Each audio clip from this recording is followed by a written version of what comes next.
नमस्कार, मी जानवी सावंत. गुरु किल्ली यशाची मध्ये आपलं स्वागत आहे. मंडळी, प्रत्येकाच्या आयुष्यात पैसे, प्रगती, आर्थिक स्थैर्य खूप महत्वाचं असतं.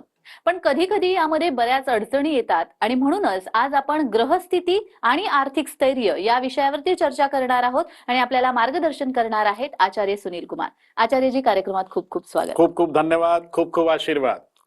तर चर्चेला सुरुवात करण्याआधी मी आचार्यजींची थोडक्यात ओळख करून देते. आचार्य सुनील कुमार हे गेली 22 वर्ष भाग्य परिवर्तनच्या माध्यमातून घरातील प्रत्येक अडचणींवर योग्य आणि फलदायी मार्ग दाखवत आलेले असल्यामुळे संपूर्ण महाराष्ट्रासह अमेरिकेत, कॅलिफोर्निया, दुबई पासून देशात दिल्ली, गुडगाव, हैदराबाद, गोवा व इंदौर आणि महाराष्ट्रामध्ये छत्रपती संभाजीनगर, पुणे, नाशिक, मुंबई येथे त्यांचे सेंटर्स आहेत. आपणास आपल्या कुठल्याही प्रकारच्या समस्यांवर हमखास उपाय हवा असल्यास स्क्रीनवर दिलेल्या फोन नंबरवर संपर्क साधून आपलं शंका निरसन करून घेऊ शकता. चला तर मग चर्चेला सुरुवात करूया. आज आपण विषयच असा निवडलाय, ग्रहस्थिती आणि आपलं आर्थिक स्थैर्य. तर कुंडलीमध्ये कोणते ग्रह मजबूत असतील तर आपल्याला आर्थिक स्थैर्य येऊ शकतं? प्रश्न खूप चांगला आहे तुमचा. आणि मला असं वाटतं हे सगळ्यांचा प्रश्न आहे की कुंडलीमध्ये असं कोणसा ग्रह असतील की आपली जी आर्थिक स्थिती, आर्थिक उन्नती ते खूप जबरदस्त राहणार. तर मी तुम्हाला सांगतो, शुक्र आणि बुध हा जे दोन ग्रह आहेत, तर ह्या ग्रहांमुळे तुमची आर्थिक स्थिती, आर्थिक उन्नती हे खूप जबरदस्त राहतील. नंबर 2, कुंडलीमध्ये जर दुसरा स्थानच्या स्वामी म्हणजे धनस्थान, ज्याला आपण धनस्थान म्हणतात, धनस्थानच्या स्वामी जर शुक्र असेल आणि तो स्वग्रही आहे किंवा तुला राशीमध्ये जर त्याची स्थिती आहे, तर निश्चितपणे तुमची जी आर्थिक स्थिती आहे ते खूप जबरदस्त मजबूत राहणार. आणि एक अजून विषय सांगतो, ज्योतिषशास्त्रामध्ये 3 प्रकारचे स्थान असतात. कसे? नंबर 1 स्थिर, नंबर 2 अस्थिर आणि नंबर 3 द्विस्वभाव. स्थिर राशीमध्ये जर शुक्र असला तर निश्चितपणे तुमची आर्थिक स्थिती ते 100% पूर्णपणे मजबूत राहणार, कारण तो स्थिर आहे, म्हणजे स्थिर राशीमध्ये, आणि ती स्थिर राहणार. आणि जर अस्थिर राशीमध्ये जर शुक्र गेला किंवा धनच्या कोणी दुसरा ग्रह पण जर स्वामी असेल, तो पण जर गेला ना, तर त्या स्थितीमध्ये तुमची स्थिती अस्थिर राहते. अस्थिर म्हणजे थोडे दिवस चांगली राहणार आणि नंतर पुन्हा बिघडणार. आणि दुःस्वभाव राशीमध्ये काय असतं? दुःस्वभाव राशीमध्ये काय असतं? आर्थिक स्थिती चांगली झाली की पैसे खूप खर्च करतो माणूस, म्हणजे तुम्ही खूप पैसे खर्च करणार आणि पैसे खर्च करणार करणार एक दिवस शिल्लक राहून जातो माणूस, मग काहीच राहत नाही आपल्याकडे. आणि त्या स्थितीमध्ये असं समजा की आपला धनस्थानचा जे स्वामी आहे ना, तो दुःस्वभाव राशीमध्ये आहेत, तर त्या कंडिशनमध्ये माणसं 2 प्रकार म्हणजे द्विस्वभावी राहतो. कधी त्याच्याकडे पैसे राहणार तर खूप खर्च करणार आणि कधी त्याच्याकडे पैसेच राहणार नाही, मग माणसं कर्ज बाजारी होतोय. तर याकडे आपला लक्ष गेला पाहिजे की आपल्याला जे शुक्रची स्थिती आहे त्याला मजबूत केला पाहिजे. अगदीच. पण आचार्यजी, अचानक आपल्याला कधीतरी धनलाभ होतो किंवा अचानक आर्थिक नुकसान होतं, तर याचे संकेत कुंडलीमध्ये मिळतात का? हो, मिळताय ना. मी सांगतो तुम्हाला, कुंडलीमध्ये एक खूप जबरदस्त ग्रह आहे. लोक म्हणजे त्या ग्रहाची लोकांना खूप भीती वाटते, पण त्या ग्रहाचा जर आपण पॉझिटिव्ह म्हणजे सकारात्मक गुण काय जर आपण जर विचार केला ना, तर या ग्रहाचं नाव आहे राहू. म्हणजे राहू कुंडलीमध्ये जर चांगली स्थितीमध्ये आहेत, वृषभ राशीमध्ये आहेत, वृषभ राशीमध्ये राहू उच्च राशीमध्ये असतो आणि त्याला खूप स्थान बल भेटतो, म्हणजे त्याचं बल खूप वाढून जातो. तर राहूची स्थिती जर चांगली आहे कुंडलीमध्ये, तर तुम्हाला अचानक धनलाभ होणार, अचानक तुम्हाला धनलाभ मिळणार. आणि राहूची स्थिती जर चांगली नाही आहे तर अचानक तुम्हाला धन हानी होणार. म्हणून राहूची भीती वाटली नाही पाहिजे. जर कुंडलीमध्ये तो चांगला नाही आहे, तर चांगलं करण्यासाठी आपल्याला काय काय उपाय केले पाहिजे त्याकडे लक्ष द्या. तर राहूची स्थिती खूप चांगली करा. आणि लोकांना हे माहित नाहीये, तुम्हाला जर लक्षात आहे, खूप काही लोक ते दर्पण दान करताय. ते दर्पण आपण कशाला दान करतो? राहूसाठी. त्याच्यामध्ये राहूचा वास असतो. आणि आपण गणपतीवर दुर्वा आपण चढवताय कशासाठी? राहूची उन्नती. म्हणजे राहू आपली कुंडलीमध्ये जर बलशाली झाला तर आपल्याला अचानक धन लाभ होणार. म्हणून उपायावरनं जर आपण बघितलं ना तर त्याच्यामध्ये राहूचा वास आहे. तर राहू ग्रहामध्ये ही ताकद आहे. अचानक धन लाभ पण नसू शकतो आणि अचानक तुम्हाला धन हानी पण होऊ शकते. या विषयासंदर्भात मला अजून जाणून घ्यायचं आहे, मात्र प्रेक्षकांमधून फोन यायला लागलेले आहेत. नागपूरहून गीता आंबटकर आपल्याशी जोडल्या गेलेल्या आहेत. गीताजी, माझा आवाज येत असेल तर तुमचा प्रश्न विचारा. हो हो. बेटा जन्मतारीख सांगा. अजिंक्य आंबटकरची जन्मतारीख आहे 4 मे 1993 आणि वेळ 4:38 दुपारी. आणि जन्म ठिकाण काय बेटा? नागपूर.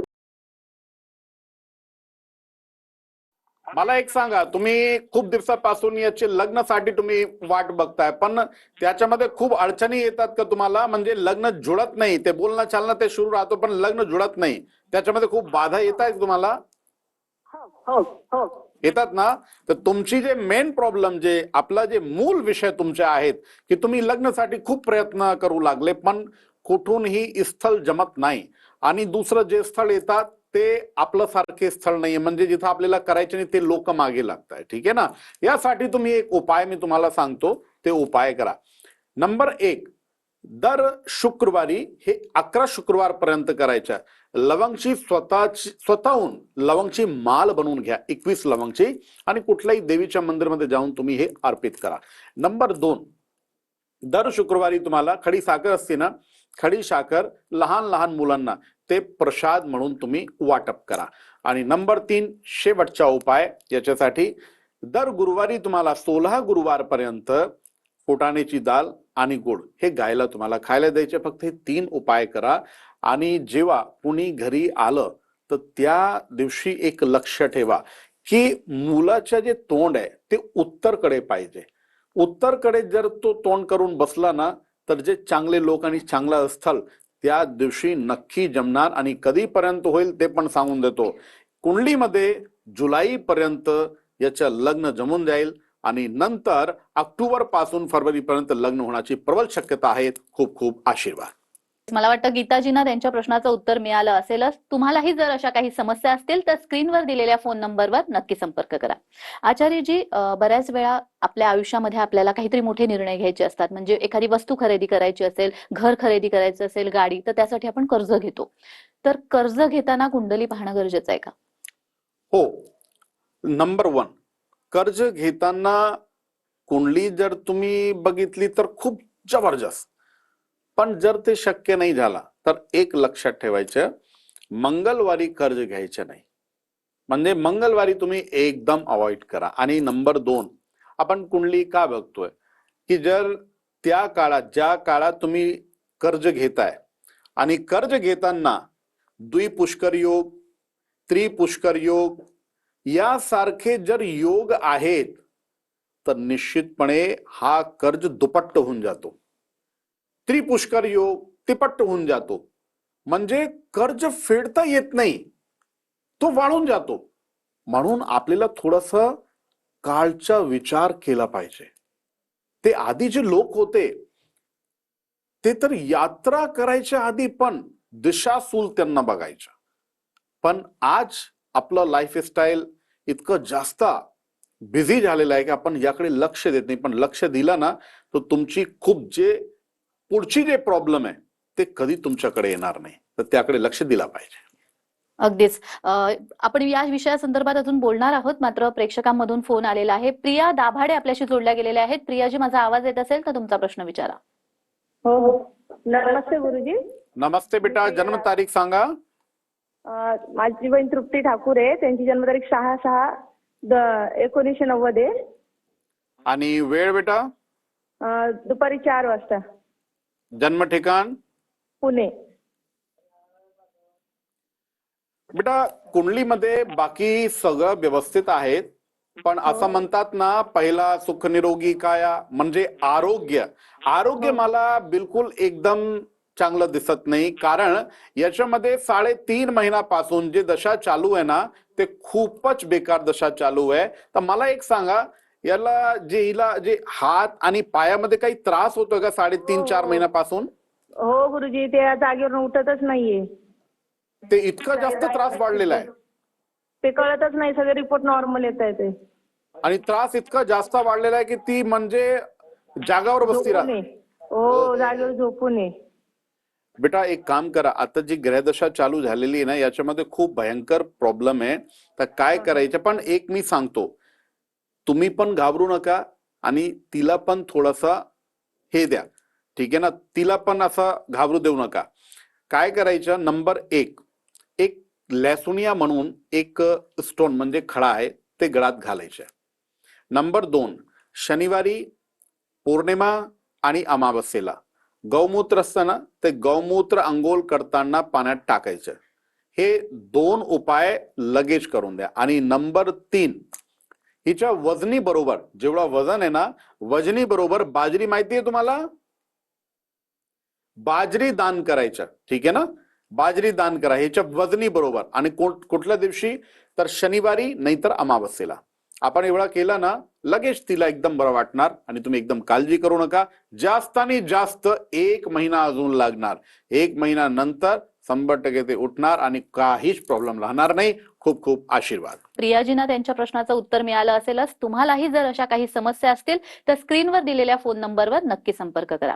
आचार्यजी, कर्जाविषयी आपण बोलत होतो, तर बऱ्याच वेळा असं होतं की कर्ज फेडताना वारंवार अडचणी येतात. म्हणजे तुम्ही जसं म्हणालात की दुप्पट वाढतं कर्ज किंवा तिप्पट वाढतं कर्ज, तर यामध्ये ग्रहस्थितीचा काही संबंध असतो का? हो, जर कुंडलीमध्ये मंगलची स्थिती चांगली नाहीये, मंगल कर्क राशीमध्ये आहेत, मंगल अष्टम मध्ये आहेत, आणि विशेषतः कुंडलीच्या द्वादश मंगल जर असेल तर निश्चितपणे तुम्हाला कर्ज फेडवायला खूप प्रॉब्लेम्स येतात. जेव्हा आपण कर्ज घेतो ना, तेव्हा आपली स्थिती एकदम वेगळी राहते. म्हणजे आपल्याला असं वाटतं बाबा ठीक आहे, खूप म्हणजे आरामाने आपण देऊ शकतो, काहीच प्रॉब्लेम नाहीये.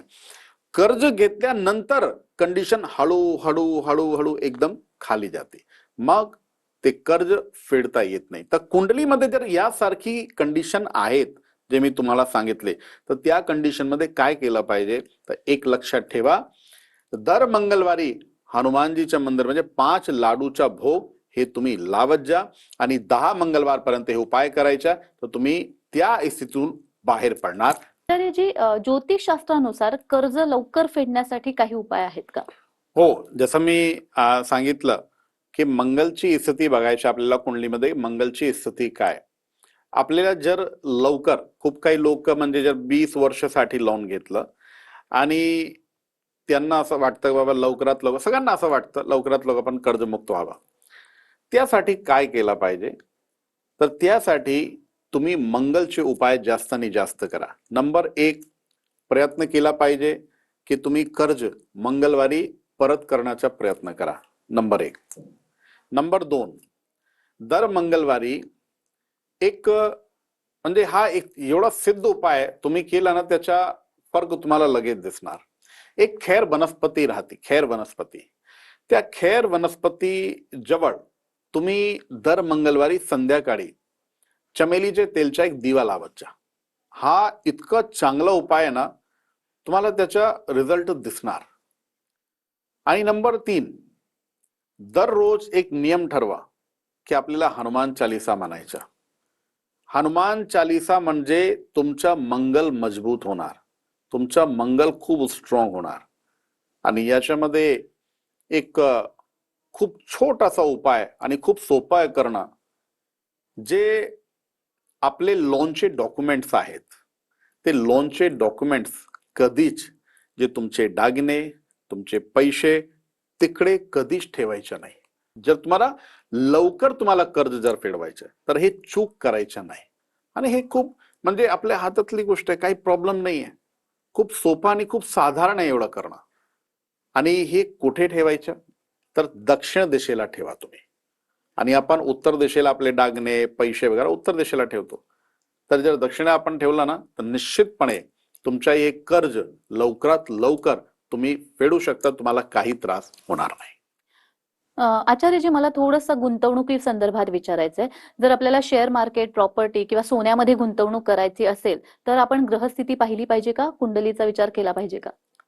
आजची स्थिती तर खूप गरम आहे. म्हणजे तुम्ही जे सोन्याबद्दल विचारलं, पण जे प्रश्न आणि प्रश्नाचं उत्तर की तुम्हाला कुठली दिशेला, म्हणजे आपल्याला कुठे निवेश करायचा, आपण शेअर मार्केटमध्ये करू, गोल्डमध्ये करू, प्रॉपर्टीमध्ये करू, कुठे निवेश करायचा, तर याच्या उत्तर आपली कुंडलीमध्ये आहे.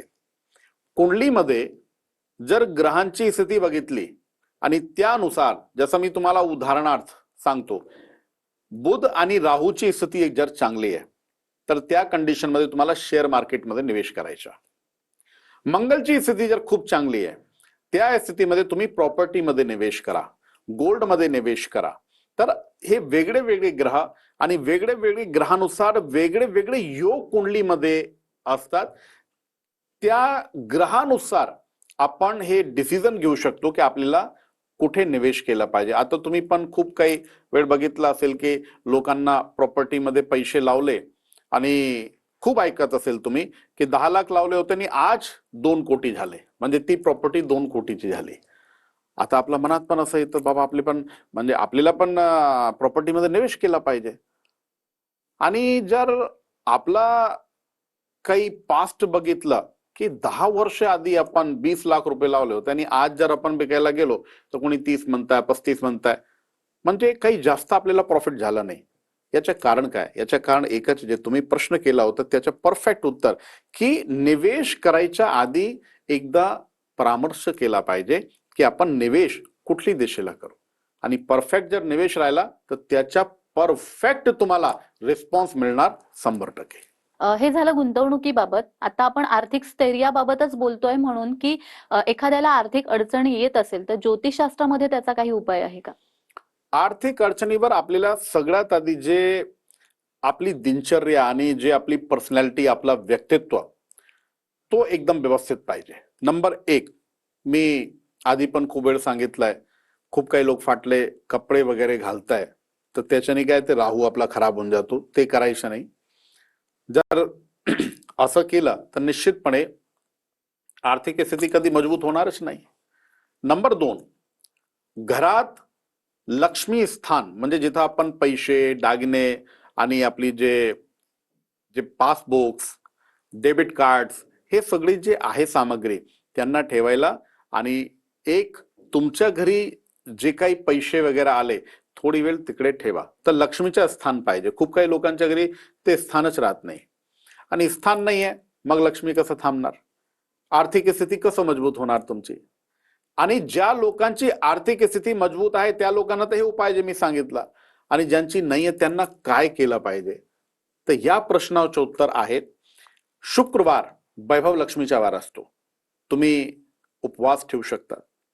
नंबर 2, इतकी चांगली वस्तू तुम्हाला सांगतो, तुम्ही आणून ठेवा आणि त्याचा अभिषेक करा. ही वस्तू काय? स्फटिक श्रीयंत्र.